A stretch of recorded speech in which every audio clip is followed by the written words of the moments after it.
Shalom, selamat pagi Bapak, Ibu, dan saudara-saudari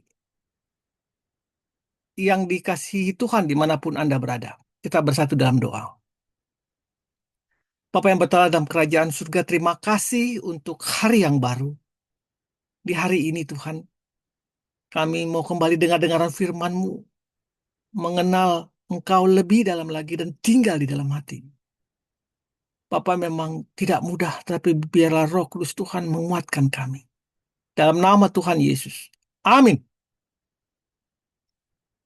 Lihat dan tinggallah dalam Dia. Yohanes 1 ayat 29 sampai ayat 34 mengatakan, keesokan harinya Yohanes melihat Yesus datang kepadanya dan ia berkata, "Lihatlah anak domba Allah yang menghapus dosa dunia. Dialah yang kumaksud ketika kukatakan, sudah aku akan datang seorang yang telah mendahului aku, sebab dia telah ada sebelum aku. Aku pun dulu tidak mengenal dia.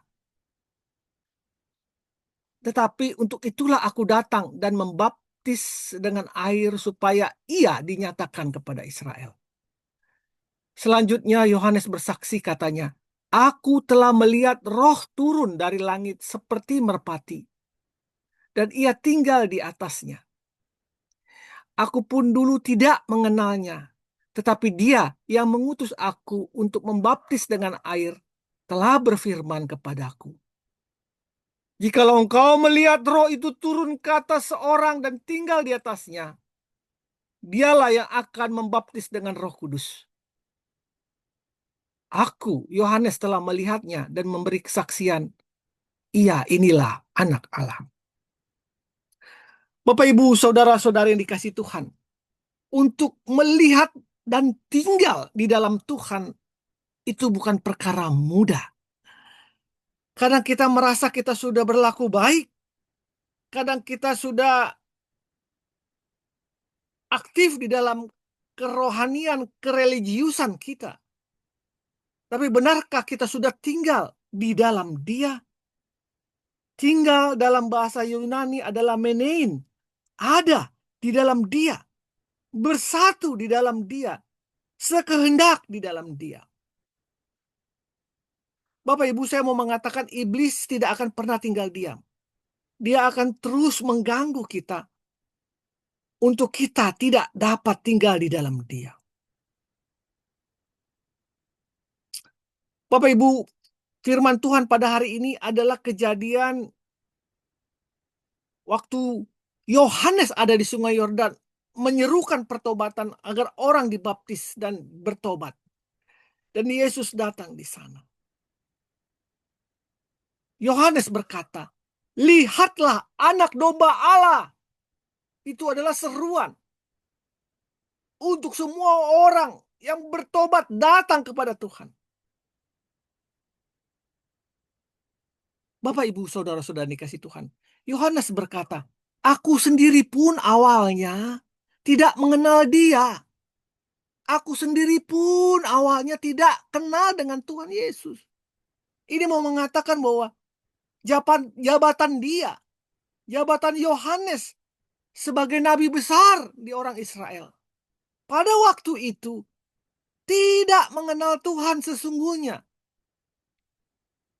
Dia katakan 2 kali, Bapak Ibu, "Aku pun tidak mengenal Dia."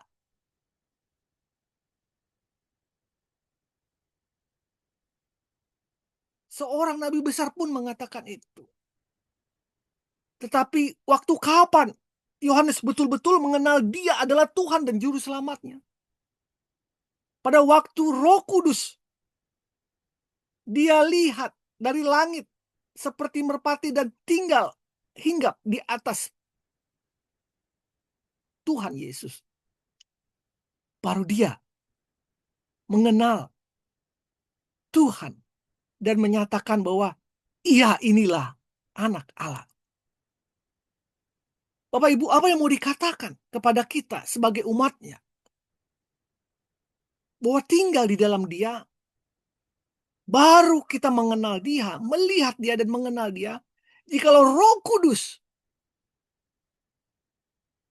ada di dalam kita, jikalau kita membuka diri kita betul-betul kepada Roh Kudus, jika kita betul-betul setiap hari memberikan diri dikuasai oleh Roh Kudus. Artinya apa? Artinya bagaimana kita juga merasakan, bukan saja merasakan, melakukan. Bukan saja melakukan, mengejar firman itu. Dengan sungguh-sungguh melalui hati kita. Dan Allah melihat hati kita. Dan Dia akan datang menghampiri kita, menjamah kita, mengubah kita. Agar kita betul-betul mengenal Dia. Yohanes awalnya tidak mengenal Dia. Walaupun dia sepupu Yesus. Walaupun dia seorang nabi besar. Tapi pada waktu Roh Kudus membukakan dirinya, maka Yesus berkata, tinggallah di dalam aku dan aku di dalam kamu. Maka kau benar-benar mengenal aku. Kalau kita baca lagi nanti di ayat 29, 30, 31, 32 sampai 42, Yohanes juga menceritakan bagaimana dia berdiri di depan dua muridnya, dan waktu Yesus melewati mereka, dia berkata, lihatlah anak domba Allah. Lalu kedua murid itu mendengar dan mengikut Yesus. Yesus menoleh ke belakang karena mengikut Dia. Lalu katanya, apa yang kamu cari? Lalu jawab mereka, Rabi, di manakah engkau tinggal? Lalu Yesus berkata, marilah. Yesus menghampirinya dan marilah, kamu akan melihatnya. Dan mereka melihat tempat tinggal dan bersama dan tinggal bersama Yesus.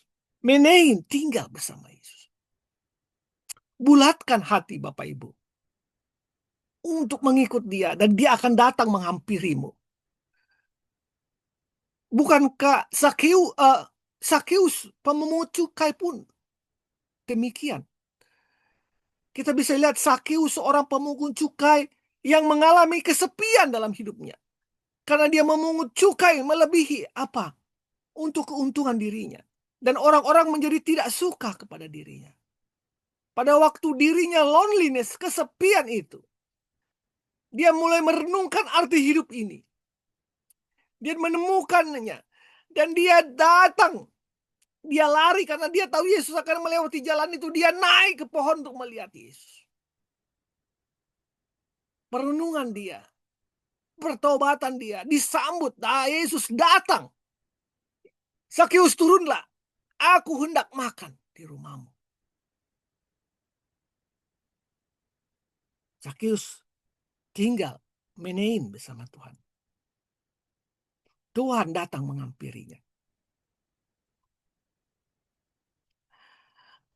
Setiap manusia, Bapak Ibu, tentu merindukan perubahan mendasar dalam hidupnya.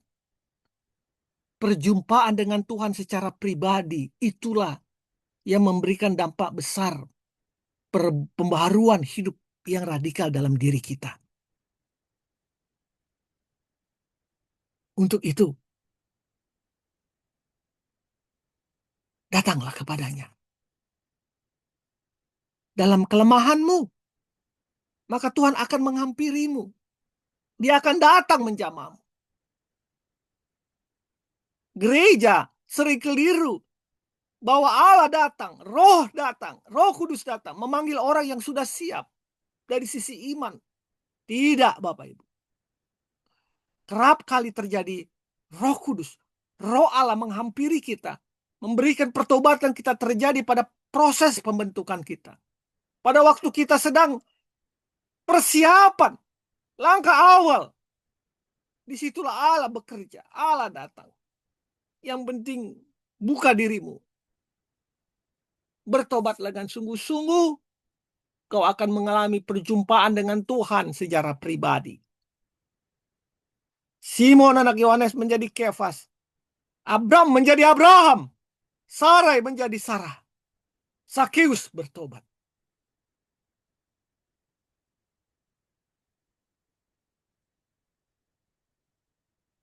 Kiranya pertobatan dan pembaruan hidup terus terjadi dalam diri kita, dan kita melihat bahkan tinggal menein di dalam Dia. Selamat pagi, selamat berkarya.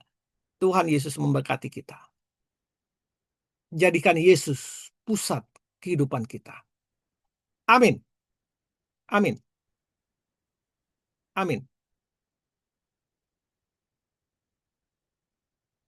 Amin.